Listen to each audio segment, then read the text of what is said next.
जम्मू कश्मीर के excise department ने एक एक्साइज पॉलिसी बनाई और एक्साइज पॉलिसी ऐसी बनाई जिसमें कॉन्ट्रडिक्शंस ही कॉन्ट्रडिक्शंस हैं।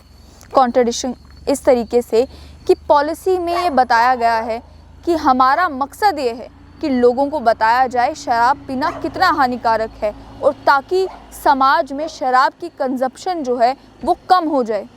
लेकिन एक्साइज पॉलिसी के द्वारा ही शराब की कीमतें कम कर दी गई, शराब के लाइसेंस की जो फ़ीस है वो भी कम कर दी गई और साथ ही में एक जो बड़ी आश्चर्यचकित कर देने वाली बात हुई वो ये कि सोशल रिस्पॉन्सिबिलिटी कॉर्पस फंड बनाया गया, यानी कि समाज के प्रति उन लोगों की जिम्मेदारी जो लोग शराब का कारोबार करते हैं उस जिम्मेदारी को निभाने के लिए एक फ़ंड बनाया गया, जिस फ़ंड का मकसद ये कहा गया कि ये है कि लोगों में अवेयरनेस पैदा की जाए कि शराब आपको क्यों नहीं पीनी चाहिए, लोगों में अवेयरनेस पैदा की जाए कि शराब की कंजम्पशन वो कम करें। और उसके अलावा भी कई सारे सोशल रिस्पॉन्सिबिलिटी का काम जो है वो इस फ़ंड से होगा।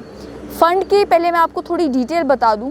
डिटेल ये कि जो लोग शराब का कारोबार करते हैं, चाहे वो होलसेल में शराब बेचते हैं या रिटेल में शराब बेचते हैं, उनसे क्वार्टरली जो है फ़ीस ली जाएगी ताकि वो पैसा इस फ़ंड में जमा किया जा सके। उसके अलावा एक्साइज डिपार्टमेंट भी मंथली इस फ़ंड में जो है पैसा जमा करेगा। उसके बाद उस पैसे का इस्तेमाल जो है वो अलग अलग जगहों पर किया जाएगा। मंथली फ़ीस जो उन लोगों को देनी है जो होलसेल का काम शराब का कर रहे हैं, यानी कि जिनके पास टाइप ए के लाइसेंस है, उन्हें 1500 रुपये जो है पर मंथ के हिसाब से क्वार्टरली फ़ीस जमा करनी है। जो लोग रिटेल का काम करते हैं उनके लिए, जो टाइप बी लाइसेंस वाले हैं, उनके लिए 1000 रुपये प्रति माह का जो है वो फ़ीस जमा करनी है उन्हें। उसके अलावा वो लोग जो रिटेल में शराब का कारोबार करते हैं और फ़ॉरेन लिक्वर ब्रांड्स जो हैं वो बेचते हैं, उन्हें 2500 रुपये पर मंथ जो है इस फ़ंड में जमा करवाने हैं।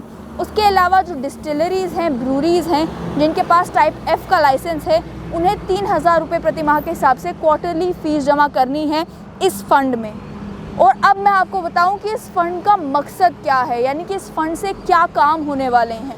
एक्साइज डिपार्टमेंट ने अपने एक्साइज पॉलिसी में ये कहा है कि इससे लोगों में जागरूकता पैदा की जाएगी कि शराब पीने के क्या इल इफ़ेक्ट्स हैं, यानी कि शराब पीना कितना हानिकारक है। उसके अलावा अलग अलग इवेंट्स और प्रोग्राम्स ऑर्गेनाइज़ किए जाएंगे, पब्लिसिटी की जाएगी ये बताने के लिए कि आप लोगों को शराब क्यों नहीं पीनी चाहिए।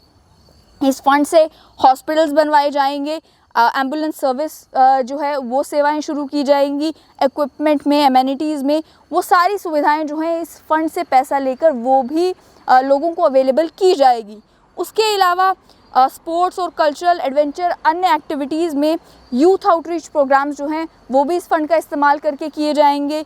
रिहैबिलिटेशन उन फैमिलीज़ की जिनका घर तबाह हो गया इल्लीगल शराब की स्मगलिंग करने में या इल्लीगल शराब बनाने की वजह से, उन लोगों की रिहैबिलिटेशन का भी के लिए भी इस फंड का इस्तेमाल किया जाएगा। और आखिर में स्पोर्ट्स इंफ्रास्ट्रक्चर डेवलप करने के लिए, कम्युनिटी हॉल्स बनाने के लिए, ये सभी काम करने के लिए इस फंड का इस्तेमाल किया जाएगा। हैरान कर देने वाली बात है ना कि शराब के ही पैसे से एक फ़ंड बनाया जाएगा और उस फंड से लोगों को बताया जाएगा कि आप शराब क्यों ना पिएं। एक्साइज पॉलिसी बनती है, मकसद ये होता है कि लोग शराब कम पिएं, लेकिन उस पॉलिसी में जो है चीज़ें इस तरह की डाली जाती हैं कि शराब की बिक्री बढ़ जाए, लाइसेंस फ़ीस कम कर देना, उसके अलावा शराब की कीमतें कम कर देना। इसी और इशारा करता है कि सरकार भी थोड़ी कंफ्यूज है। सरकार कंफ्यूज इस तरह से है कि वो कह कुछ और रही है और वो कर कुछ और रही है। अगर सच में मकसद ये होता कि लोग शराब कम पिए तो रेट्स तो बढ़ने चाहिए थे, जैसे कोविड के टाइम्स में बढ़ाए भी गए। अगर मकसद ये होता कि लोगों में अवेयरनेस जनरेट करनी है कि लोग शराब ना पिएं, तो वो अवेयरनेस जनरेट करने के लिए लाइसेंस फ़ीस कम करने की आखिर ज़रूरत क्या थी। आम आदमी भी आज के समय में सवाल पूछ रहा है कि ऑलरेडी कोविड-19 पेंडेमिक की वजह से कारोबार तबाह हो गए, अब सरकार ये चाहती है कि हमारे घर भी तबाह हो जाएं। मकसद आखिर इस एक्साइज पॉलिसी में इतनी ढील बरतने का और इतने सारे एवेन्यूज़ उन लोगों के लिए खोल देने का जो शराब का कारोबार करना चाहते हैं, आखिर इसके अलावा और मकसद क्या ही हो सकता है। और जो सोशल रिस्पॉन्सिबिलिटी कॉर्पस फंड बनाया गया है, जिस फंड का इस्तेमाल जो है अलग अलग उन चीज़ों के लिए होगा जिससे समाज का भला हो, तो समाज का भला शराब से तो होगा नहीं।